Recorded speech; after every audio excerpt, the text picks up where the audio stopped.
I have my notes here and I wanted to make a video about 5 reasons why people don't start their businesses, and this is based on my own personal experience. So I'm going to give some real stories to hopefully alleviate some of the reasons why or the fears behind starting a business. So the first thing, speaking of, is the fear of failure. A lot of people fear that they're taking too big of a risk and they don't want to risk any sort of, financial burdens. They have family that they don't want to let down. Maybe they have a job that they don't want to leave or that they can't leave. And by starting this business, this could jeopardize their stability, their means of income, or their identity in most cases. However, the thing with being an entrepreneur is that we learn from our failures. And I've known a lot of people to, start out and from the very beginning, they're just doing really great. However, within your business, even if it takes off and it does really well, every single day you run the risk of failing. But the beauty of it is that this is what being an entrepreneur is about. It's problem solving. So we turn losses into wins. I've personally failed quite a few times, and I don't even call them failures. I just now look back and I say, okay, well, if we're going to go with this business model again, this is definitely not what we're going to be doing because I've tried it before and it didn't work. So I understand that there will be moments where things will not work, and it's just all about how do you pivot from there, how do you move on from it, and how do you not allow it to take over your mental or your emotional state of being, because this is a very tough space to be in. However, if you're mentally and emotionally strong and you have belief that you can and will do it, then the day-to-day failures will come and they will pass. And 5 years later, you will look back and you'll be like, wow, I can't believe I did that, and look at where we are now. I just want to leave you with the fact that this does come back to mindset, and if you believe that you will achieve, then you will, regardless of how many failures you have to go through to get to that point. Number 2 is the lack of capital. So people believe they don't have enough money to start their business, so they use it as an excuse.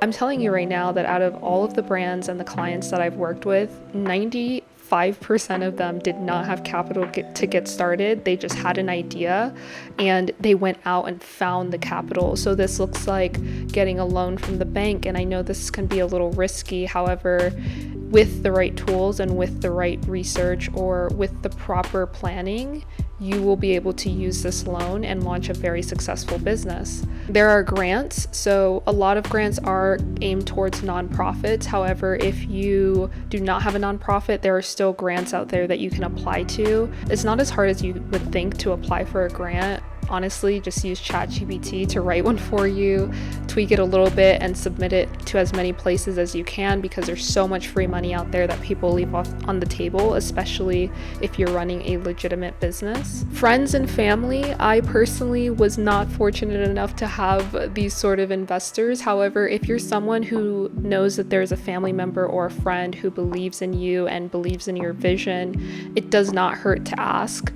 for help, or it doesn't hurt to ask for them to invest. You can also bring on business partners who are solely just for financial help.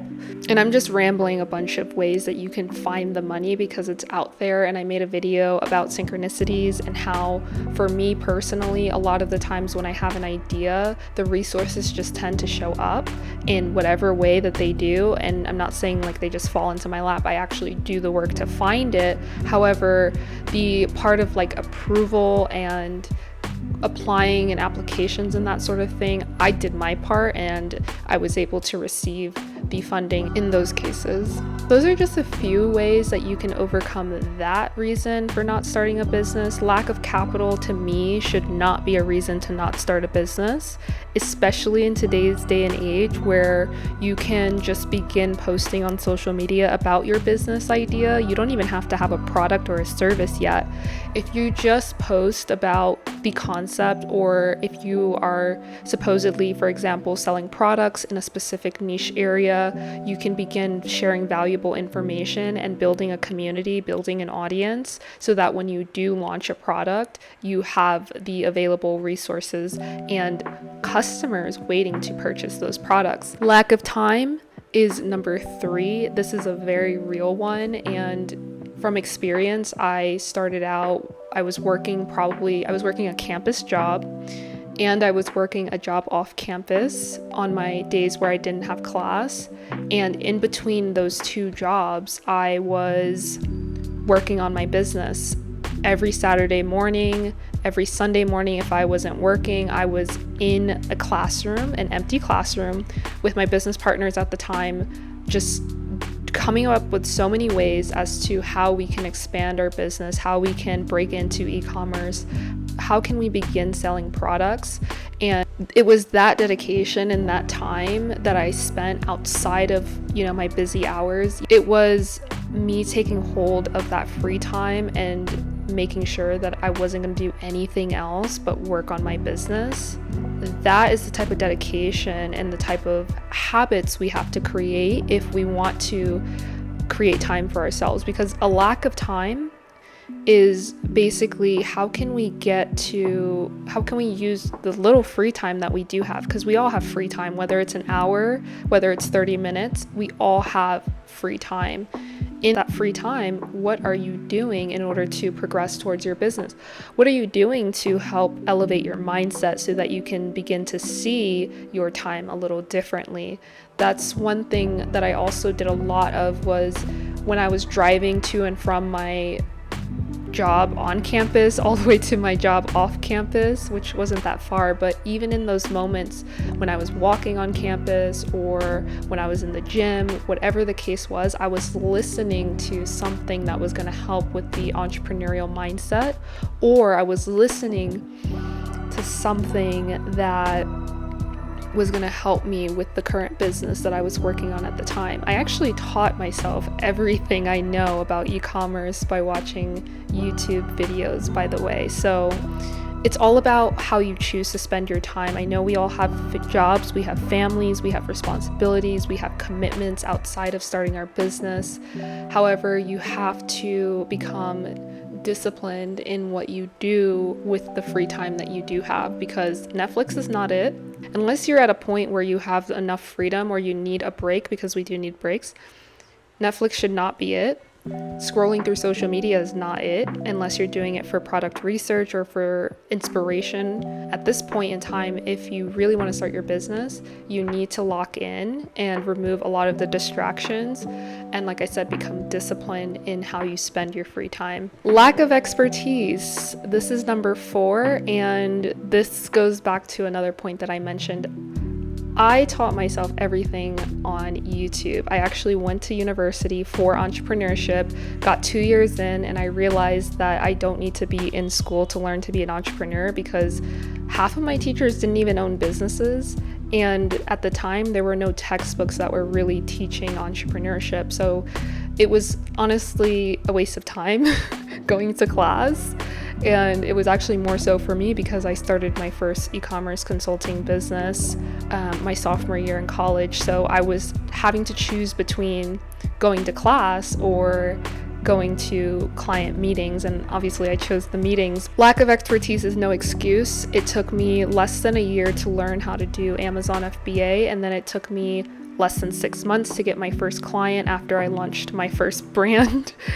And so it's not about having a lack of expertise. It's how can you obtain the expertise in your free time or in whatever time you have available, and how can you utilize that expertise so that you can show others that you're capable of helping them in whatever field or whatever business you choose to venture into. Not having the necessary skills should not be an excuse to starting a business. If you have an idea, unless it's to become a surgeon, you should be able to learn the skills you need within 6 months to a year in order to begin that business. And if that's too much time, then this probably isn't the right field for you, because being an entrepreneur does take a lot of patience. And if you are willing to go all in with a business, then taking sometimes even 3 months, just 3 months is all it takes to learn a new field and become an expert and to help others do the same. And lastly, I'm going to talk about the fear of stepping out of your comfort zone. This has a lot to do with mindset, and I spoke about this in a previous video. However, the fear of stepping out of your comfort zone is just you and your mind trying to hold on to what you know is the most comfortable thing for you. But if you stay in a place of comfort, you'll never go beyond that. It's also a culmination of our own thought patterns and beliefs keeping us in a particular state of being. So in order to start a business, it's going to require us to step out of that, to remove and replace a lot of habits and beliefs that we had previously that either weren't ours to begin with or were keeping us from achieving and going after things like starting a business, because this is a huge step in life and this is a huge thing to do. So our mindset is what's going to keep us in that fear of stepping out of our comfort zone. So this is the part where I get into my tips and recommendations of how you can overcome all of these. And I would say everything just starts with the mindset. So begin reading books that help you overcome these limiting beliefs, because at the end of the day, that's all they are. If this is what's stopping you from starting a business, then you want to address it immediately and you want to address it up front. You want to be honest about it, because once we become aware of what the true issue is or what the true blockage is, then we can begin to work on it using things such as books or surrounding ourselves by other people who are doing what it is that we want to be doing.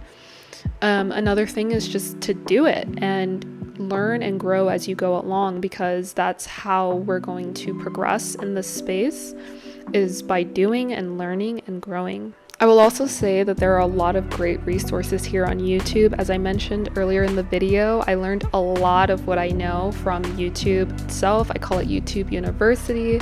I've also learned a lot through real-world experiences of owning my own businesses and dealing with clients and working with startups and working in corporate, and just having a lot of different avenues of experience to help guide me and show me the way. This is how we're going to do it. So I recommend that if you're able to, just begin getting some real world experience and learning and absorbing as much as you can from the resources that are already available to us. Thank you.